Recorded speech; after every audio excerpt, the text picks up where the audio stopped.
Welcome to the Wine Camp podcast, where we look deeply into regenerative, organic, and Demeter biodynamic certified wine growing and farming. My name is Craig Camp, and I am the general manager of Troon Vineyard and author of the Wine Camp blog at craigcamp.com, where I am chronicling our regenerative mission at Troon.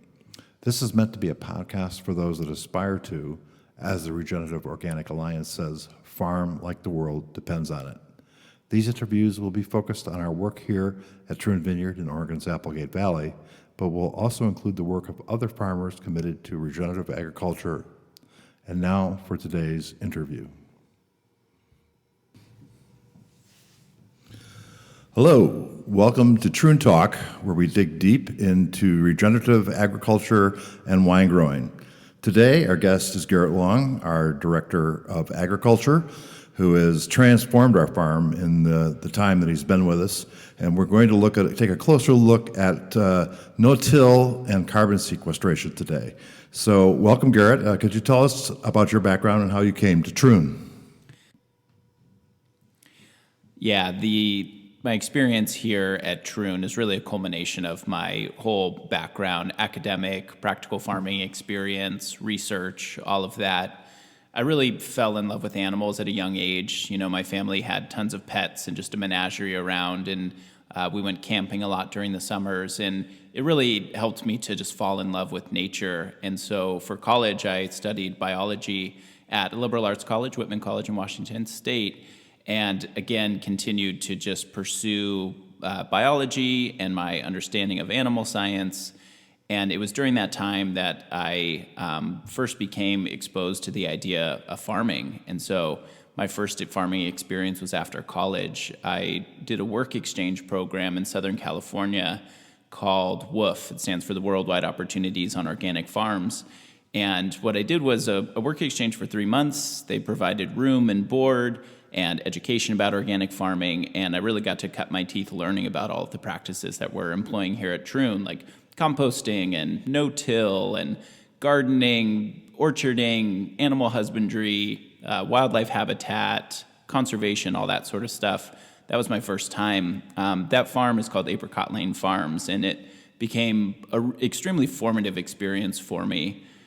I ended up farming with them for 5 years, and I went to grad school at UC Davis. I did my master's in soils and biogeochemistry for about 2.5 years in between 2 stints farming at Apricot Lane. And during that time, I really fell in love with soil science. I fell in love with farming. I fell in love with biodynamics, and I better understood how all of these really complex and dynamic interactions really fed this kind of system that was in turn feeding my soul. And so I wanted to pursue that further and get a deeper academic understanding. So that's when I went to grad school and studied soil science. And everything has really brought me to this point and deepened my understanding and appreciation for farming biodynamically. And what brought you to Troon and Southern Oregon? We have a biodynamic consultant that we use here at Troon named Andrew Beatty, and he was actually the garden and orchard manager at Apricot Lane. So I was living on one half of the duplex with 7 other woofers, and he was on the other half. And it was in those early days that he became a real mentor of mine. And so this is now our 3rd project that we're working on together. You know, there were a couple of brief stops in between grad school and coming up here to Southern Oregon. And one of those stops was actually in Napa Valley as well. It was my first real exposure to the wine industry, and I worked for Marciano Estate, a private family that was really interested in installing this biodynamic farm, this resilient ecosystem on their historic family estate. And so Andrew and I also worked together on that property and that project. And when that one came to an end, he told me about this job at Troon. He posted a farm hand and cellar hand, I believe was the position. And when I came up and interviewed for that position, I think there was recognition that I had a little more to offer than splitting my time during this busy upcoming harvest season. And so I think we kind of co-created this position of Director of Agriculture, which is continuing to expand today. What are your impressions of Southern Oregon? I don't believe you'd ever spent any time here before you came to Troon. Yeah. And what are your impressions as far as a place to farm biodynamically? Well, I think this is a really ideal context for biodynamic farming and biodynamic viticulture specifically. I grew up in Washington State. My whole upbringing through college was in Washington, so I'm very much a product of the Pacific Northwest and love it. And then the last 10 years of my farming experience have all been in California. And so Southern Oregon represents this sort of intersection between the Pacific Northwest and California. We have the most biodiverse region in the entire United States. Is this Klamath-Siskiyou ecoregion. So we've got species represented from the Northwest, from California. We've got endemic species that can only be found here. So this is a really exciting area because of the biodiversity that's present here, but also because of the climate. There's the slogan, I think, of Grants Pass is "It's the climate," and it really is a climate that's super suitable for biodynamic farming. It's very arid in the summer, which helps with our powdery mildew control and fungal pressure in the vineyard. So we have to spray less, use fewer pesticides and things like that. So it's a really ideal climate for wine grapes, but the idea of biodynamics is to integrate vegetables, orcharding, animals, compost, all these sorts of activities that support the whole farm approach, holistic farming approach. And so this is really just an ideal place to live and work and farm.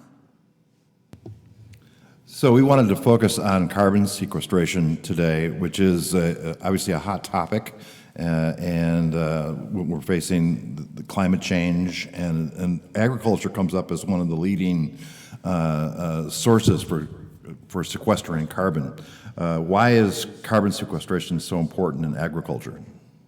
Yeah, you're spot on. I think climate change is the most prominent example. There's tons of practical reasons that we'll get into over the course of this conversation, but to frame it in a bigger picture, a global context, in the context of the global carbon cycle, agriculture is a really important solution to climate change.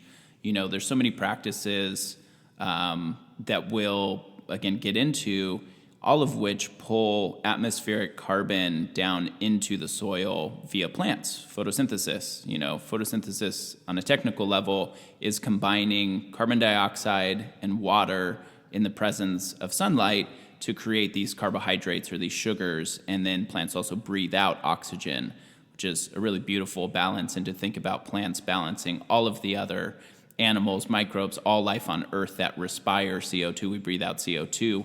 Plants are really that critical component that help us take CO2 out of the atmosphere and sequester it into the carbon, or sequester it into the soil. Well, how can farms better sequester carbon?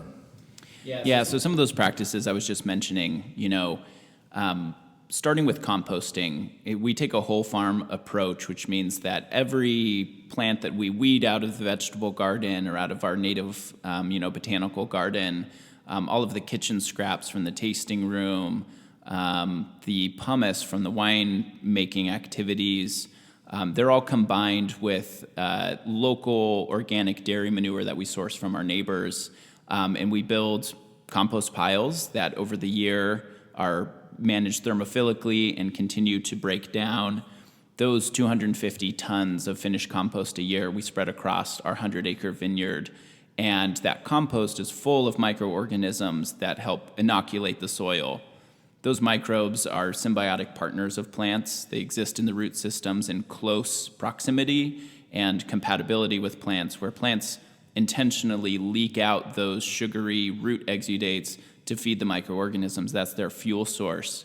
Microbes use that carbon as energy to then secrete organic acids and other enzymes to break down the soil and the organic matter around them, releasing these nutrients and solubilizing it, making it available to these plant roots, again, just in close proximity. Mycorrhizal fungi specifically help, they actually sort of infect, in a way is how you can think of it, but they kind of tap into plant roots and have a direct line to exchange carbon as well as water and nutrients that the mycorrhizae are able to harvest from the soil, effectively extending the plant's root zone by about 10 times, which is really amazing symbiotic partnership that's been evolving for millions and millions of years. So, at a very basic level, the more plants, the more living plants that are actively photosynthesizing throughout the year is the real key to carbon sequestration on farms. And I think there's a bunch more around animal integration and no-till that we can talk more specifically about. Well, let's talk about no-till now. How does no-till fit into this kind of a farming strategy? I think it's really important. I think, before we talk about the benefits of no-till, I think it's important to talk about what tilling actually does to the soil physically, and the justification for why in our regenerative organic certification, for example, why tillage is specifically limited and how you have to track your tillage and sort of justify it as well. So, plowing helped modernize industrial or sort of started this agricultural revolution thousands of years ago. Our ancestors realized that if you break up the soil, you'll get better yields, you'll get better plant growth, you'll get better nutrient availability. I don't know if the perception of how nutrients were cycling was there at the time, but it was just a cause and effect observable relationship that was very clear. And what's happening when you break up soil, when you disturb it, when you mix the lower soil horizons with the upper surface horizons, what you're doing is exposing all of this organic matter that's about 50% carbon, and the rest of it's, nitrogen, phosphorus, calcium, sulfur, all of these other macronutrients that make up organic matter. The whole composition of soil can be only a couple of percent organic matter, maybe 1 to 5-6% in most of these Western soils. And although it makes up a very tiny proportion of all of soil, which is the rest of that composition is made up by about 50% air, or just pore space, just physical empty space that can be filled with water or air. And then the other half of that roughly is minerals. That's the actual geologic material that's breaking down and weathering to become those nutrients for plants and microbes. As you break that up and you mix those layers, what you're doing is you're exposing that organic matter and those microbial communities to a lot more oxygen than what was existing in the soil before. That oxygen both fuels the microbial respiration, it allows them to sort of eat and metabolize and break down organic matter, releasing those nutrients out to the plant that related to plant growth that was observed, but also that's a loss of organic matter in the soil. And as those microbes eat and respire, they breathe out CO2, which increases CO2 in the atmosphere and decreases carbon in the soil. So, my professor in grad school, my PI, told me he used a house metaphor for tillage. And so soil structure is largely made up of, as I was saying, all of those pore spaces. As earthworms and gophers and voles move through the soil, all these burrowing animals, they create channels for water to infiltrate, for roots to grow more freely. And that soil structure is built over, millennia, centuries at a minimum. And as you destroy that soil structure and you expose that organic matter to oxygen and you increase microbial respiration, you increase that nutrient availability of plants, but what you sacrifice in exchange is that soil structure, a sort of demolition of the house. So if you've got all of these different microbes and different communities of microbes representing decomposition, they're taking all of the dead stuff, leaves and manure and things like that, and breaking that down. They're cycling nutrients, they're kind of maybe the bathroom of the house, if you will. And you've got all of these different rooms, these different capabilities of different suites of organisms to serve all of these functions of soil as a growing medium for plants, or as many farmers may think of it. You are destroying that house, and also so the functionality is destroyed, as well as a lot of those microbes, which are very content in their specific little soil environment. The pH is just right, the amount of oxygen is just right, and oxygen is actually toxic to many microbes that are considered anaerobes, or ones that can't tolerate oxygen. And so as they're exposed to more oxygen, the aerobes are thriving and breaking down organic matter, and the anaerobes are actually dying off, and sort of the contents of their bodies are then exposed and made available to plants too. So it makes perfect sense from a simple cause and effect relationship how tillage can destroy soil structure but promote plant growth. So those are the real negative sides of it. The benefits of no-till is to preserve that structure, to create a more complex house where there's more functionality, there's greater diversity, and with that diversity comes resilience. One of the important abilities of these microbes, these beneficial microbes that are so closely associated with plant roots, is to prevent pathogens and prevent disease. And the greater diversity you have of microbes, you are in several ways preventing pathogens from coming in. First, you're just outcompeting them. They're taking up the resources where pathogens can't get in. And some of these organisms are actually antagonistic. They'll secrete other sort of enzymes and attack, essentially, pathogenic organisms from coming in. So there's this sort of protective armor that microbes provide for plants, both on the root system as well as on the leaf surface when you apply it as a foliar application, apply, say, compost tea or other beneficial microbes. So, the list goes on and on as far as the benefits of no-till, but I think the most important thing is really preserving that soil structure. So benefits, that's an important word. How does this make better wines and more nutritious produce? So, I think the biggest thing that I think about in biodynamic farming and just a whole systems approach to farming is you're creating this context for life to thrive. In our compost tea brewers, we're creating this perfect environment for these microbes to reproduce and diversify, and then we put them back out onto our farm to serve the benefits that we've been naming.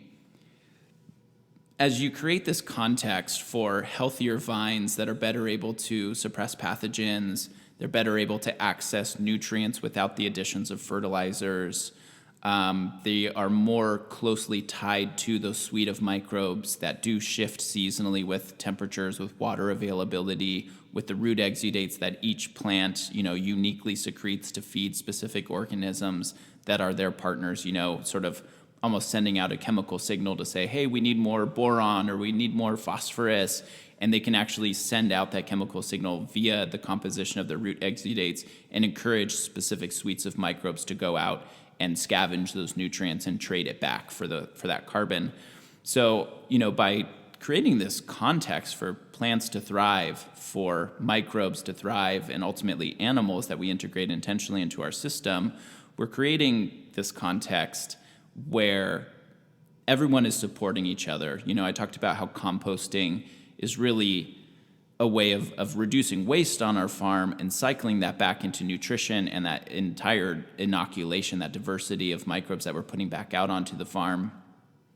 And as we create a more healthy and immune supportive system, it leads for these plants to thrive and have everything available that they need. And as plants have all of these nutrients and water and oxygen, obviously, in the atmosphere, or CO2, in the atmosphere, what they're able to do is concentrate those nutrients into the fruit. And that's both, a tomato and a wine grape. And so, we've seen a serious decline in the nutrient availability of our foods. I forget the statistics, but something like a 50% reduction in many foods have been identified, and that's closely linked to farming practices, these sort of industrial farming practices. Biodynamics and regenerative agriculture presents a lens by which we can densify, if you will, the nutrient density of these foods, more nutritious, as well as, I think, more complex wines that are reflective of place. So let's talk more specifically about what's being done at Troon. For instance, there are multiple types of no-till being used. There's the vineyard alleys, undervine. We're growing hay. There's pollinator habitats. How are these strategies differ, and what is the process for getting these plants in the ground? So we used probably 7, 8 different mixes last year, cover crop mixes. 3 of them in the vineyard. Let's just start there as a basis. So, we've been doing this big vineyard replanting project, and as vines move from their first year into their second year, we move from a plow down mix, which this year we selected triticale as a cereal grain, about 60% grasses, 20% peas, and 20% daikon radish. And by having peas as the legume, radish as this brassica crop that can fumigate the soil as well and sort of, again, create a healthier, resilient soil system. By using those 3 in the first year of the vine's life, we grow the cover crop and then we till it back under. All of that biomass, all of that green manure is tilled back into the soil and made available for those microbes. But we want to shift to no-till agriculture as early as possible. So in the second year of the vine's life, we transitioned to using a permanent alley mix. Because we're grazing our sheep and our chickens in the vineyard during the winter season, the dormant period of the vines, we use a mix, a wine grape pathway mix that we purchased from Buzz Cover Crop Seeds. Rebecca Sweet has been really supportive of our system, a lot of understanding of cover crop mixes in vineyard systems. And we added to that wine grape pathway mix 50 pounds of perennial ryegrass as well, and that's a really great forage crop for our sheep. So as we established that permanent alleyway, in the second year, we continue to do tillage under the vine, and the idea, despite talking about and we added to that wine grape pathway mix 50 pounds of perennial ryegrass as well, and that's a really great forage crop for our sheep. So as we established that permanent alleyway, in the second year, we continue to do tillage under the vine, and the idea, despite talking about the consequences of tillage, the purpose for continuing to do that under vine cultivation is to limit any sort of competition with these really young vines. A lot of perennial crops like fruit trees or grapevines will grow a really deep taproot. They'll be more self-sustaining. They'll be able to tap into the groundwater, more self-reliant without the additions of irrigation and fertilizer and things like that. But in the early stages, when the vines are still young, their root system would potentially be in competition with the root system of some other grasses and legumes and things that we're intentionally seeding there. So in the third year of the vine's growth, we transition to a permanent cover. The alley is already established the year before, and we seed a super diverse mix of mostly low-growing, not super vigorous cover crops that are going to grow up and create a lack of airflow or air circulation in the canopy of the vines. And we also include a ton of wildflowers. Those wildflowers provide pollen and nectar sources for pollinators, as well as habitat for beneficial insects. So we incorporate a lot of flowering plants into the vineyard as well. And all of those are specifically chosen, again, with that idea of diversity in mind. There's more than 30 different species of plants that we use in those 3 vineyard cover crop mixes. And that's just getting started. The vineyards make up about half of our total acreage. But within that, we also have vegetable gardens, orchards, permaculture-style food forest. We've got pastures that we're grazing. We've got a hay field. And we've got more than 10 acres of biodiversity reserves or sort of wildlife habitat. So we've got this swale area that remains dry throughout a lot of the year. But as we're here in mid-March, we've actually got water running through that now. Been very blessed with a lot of precipitation this winter. And then we've also got some riparian areas where we're really trying to establish native plants as well. So some of those other seed mixes or all of our seed mixes, I should say, are specifically chosen for the specific enterprise and what I might consider resource concerns. So for example, our wine grapes don't need a lot of nutrition. They really thrive in our soils, which are very fertile and again represent, geologically our soils represent a really great region for wine growing because we have all of those nutrients that our grapevines really need to thrive. Whereas in orchard systems or annual vegetable systems, a greater abundance of nutrients is needed, particularly nitrogen. And so we're looking to add these legumes, which again have this really beautiful symbiotic partnership with microbes that live in their root systems. They actually envelop this group of microorganisms that will fix nitrogen. That process happens only in an anaerobic setting, meaning that those microbes are not tolerant of oxygen. So the plant root literally grows an envelope over these little communities of rhizobia or other examples of nitrogen-fixing bacteria. And what they're able to do is take nitrogen out of the atmosphere. Earth's atmosphere is more than 70% made of just nitrogen, which is inert and unreactive. And through a very energy-intensive process, meaning that it requires a lot of that carbon produced by the plant feeds the nitrogen-fixing bacteria, and they convert that atmospheric nitrogen into a plant-available form, into ammonium. And so we are using these legumes. Some examples are clovers, of which we use probably 6 different types of clovers on the farm, vetch, trefoil, alfalfa. There's a ton of examples of these nitrogen-fixing legumes. And so we're starting to incorporate more and more of those into the vegetable garden, as well as in the orchards and food forests. So, for example, in the orchard, we're using a mix of half and half crimson clover and half perennial rye.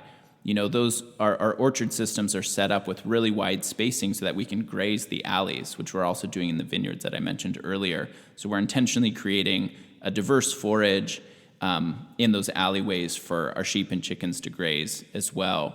We can go on, but essentially, we're looking at what are we really trying to do with this system? Are we trying to add nitrogen? Are we trying to add biomass and organic matter? Are we trying to create wildlife habitat like we are in that swale area by planting, again, just a huge diversity of native, annual, perennial flowering plants, as well as, some of those forage species for grazing. So there's a lot of different examples, but we really look to what is the problem we're trying to solve, and then what mix of cover crops can we use to address that problem. You mentioned grazing and sheep. How do livestock fit into this system? I think they're a really important part, and they're one of the toughest parts to really do well. A lot of people can get the growing of plants and the making of compost. And as we have at Troon taken the advice of Andrew Beatty, our consultant I mentioned earlier, and slowly layering on every year a more complex system, animals were something that we introduced to the system about 4 years in. We started with sheep, which are really compatible with vineyard systems. Goats are another obvious choice, but goats tend to browse on the vines, whereas sheep tend to graze close to the ground.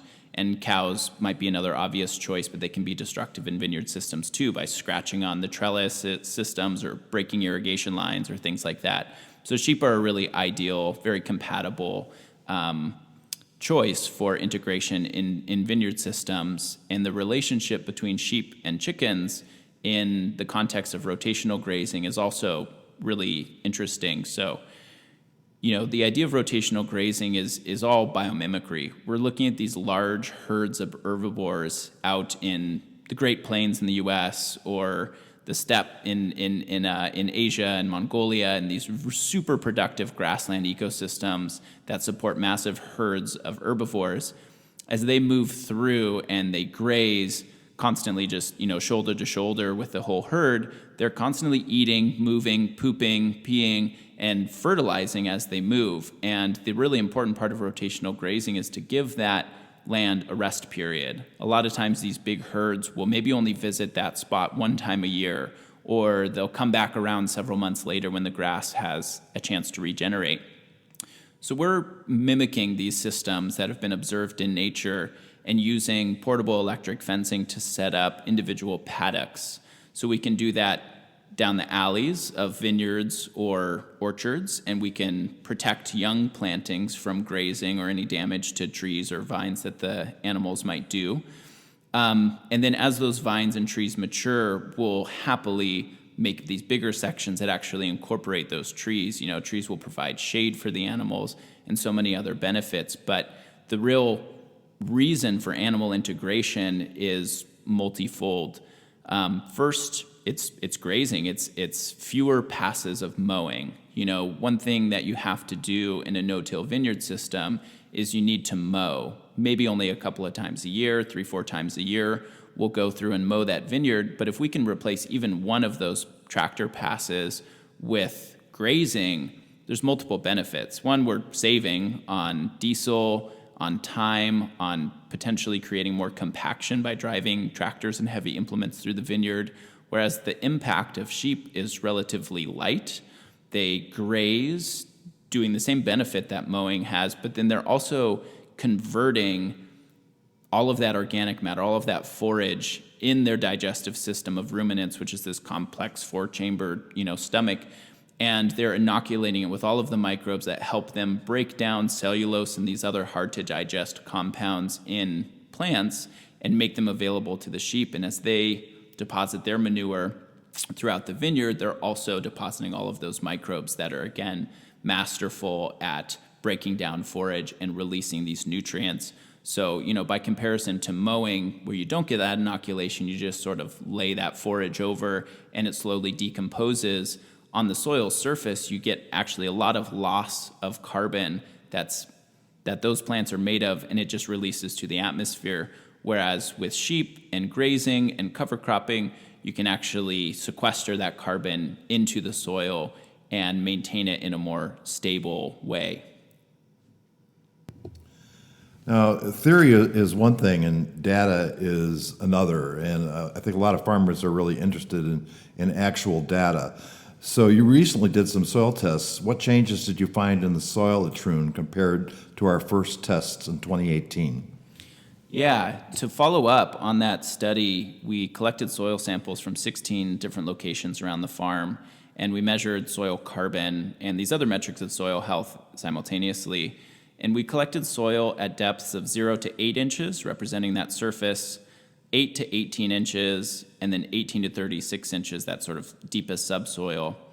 And through applying these biodynamic and regenerative practices for 4 years, we were able to increase soil organic matter in the topsoil, that 0 to 8 inches, up to 74% in our vegetable garden, and increased it 66% in one vineyard block.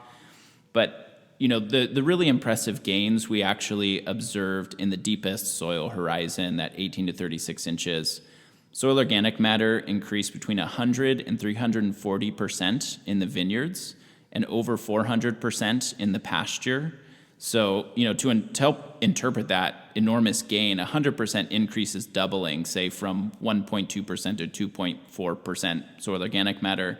And we measured a minimum 2-time increase in soil organic matter in that deepest soil horizon across the entire farm, whether that was pasture, vineyards, garden, hayfield, all of that. And it was more than 4 times greater in the pasture compared to just 4 years earlier when we first sampled it. So, a lot of academia is really slow to catch up, actually, on how beneficial farming or regenerative farming practices can be at sequestering carbon. And what we're able to see using really robust soil sampling practices and these techniques that I learned in grad school, both the collection and the lab analysis, we're really able to show robustly and scientifically that what our farming practices are doing are having an enormous impact on carbon sequestration. Those are really exciting results, to say the least, Garett. How do you see the future of carbon farming progressing at Troon Vineyard? I think there's a lot of opportunities to continue, layering on those practices and those benefits. One thing that we can't have a conversation about carbon sequestration without talking about water. We're here in these western lands stricken by drought and wildfires, and these are related to climate change. And so therefore we have water falling intensely, as it has been in California, flooding, creating erosion problems and landslides. And then there's other times of the year where we just won't see rain for 9 months of the year.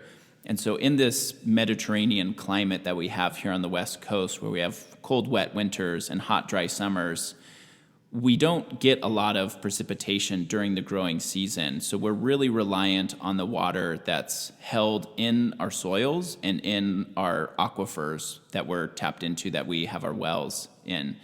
And we have this capacity to recharge those aquifers through our farming practices. By not tilling, by building soil structure, we increase the porosity where every drop of rain or snow that falls on this farm is able to infiltrate, and what's not used by plants is recharging that aquifer.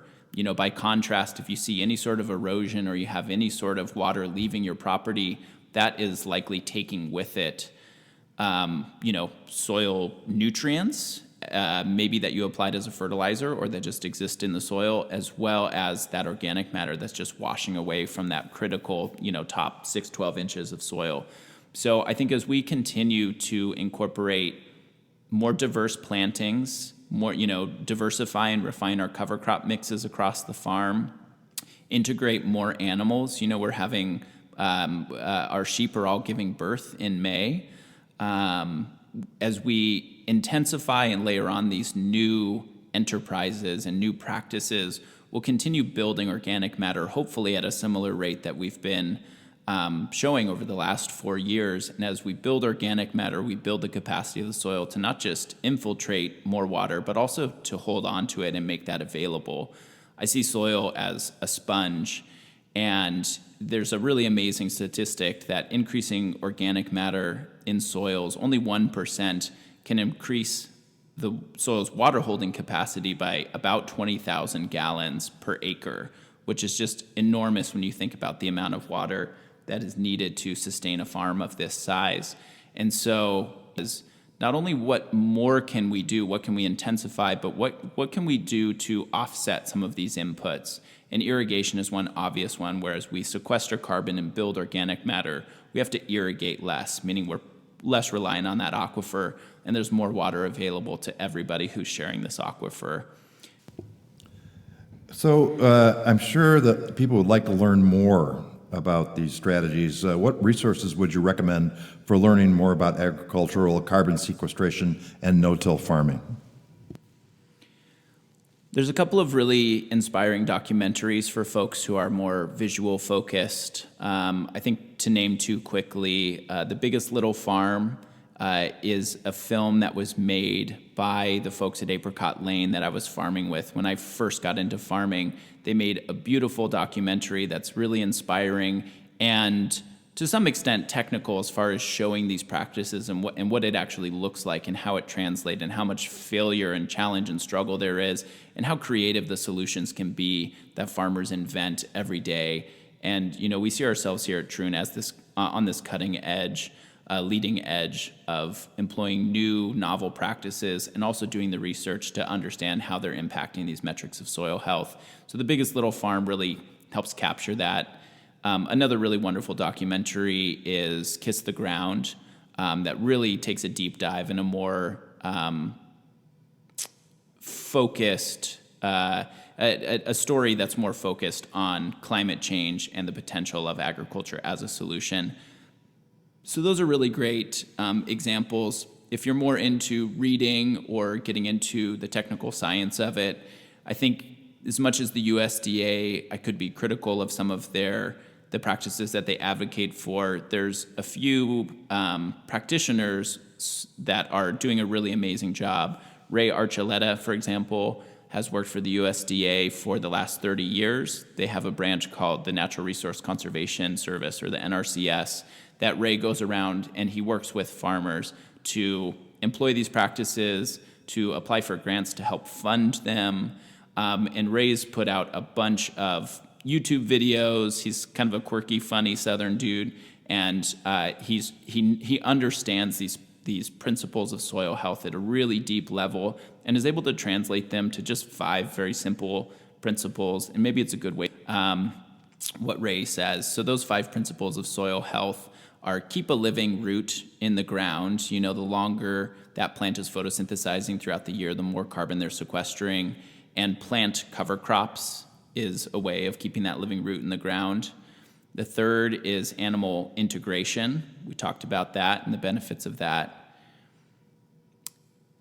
Compost has been shown in academic studies. The application of compost can have this can create this positive feedback loop where a one-time addition of compost can, for several years, 5+ years, there can have this continued effect of building carbon.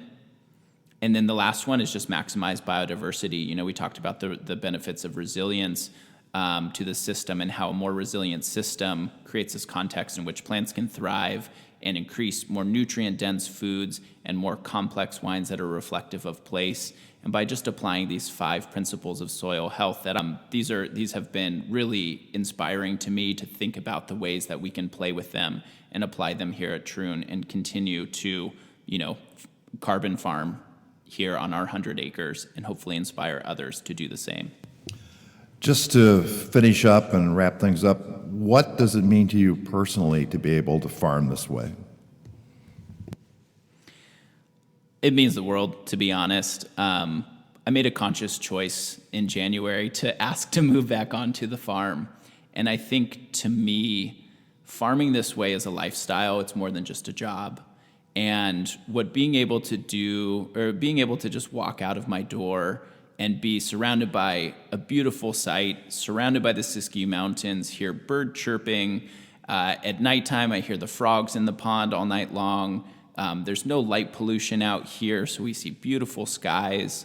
I feel filled up and inspired to farm in this way and to share this knowledge and to share these amazing, nutritious foods and beautiful wines with everybody who I can convince to come visit me here in Southern Oregon.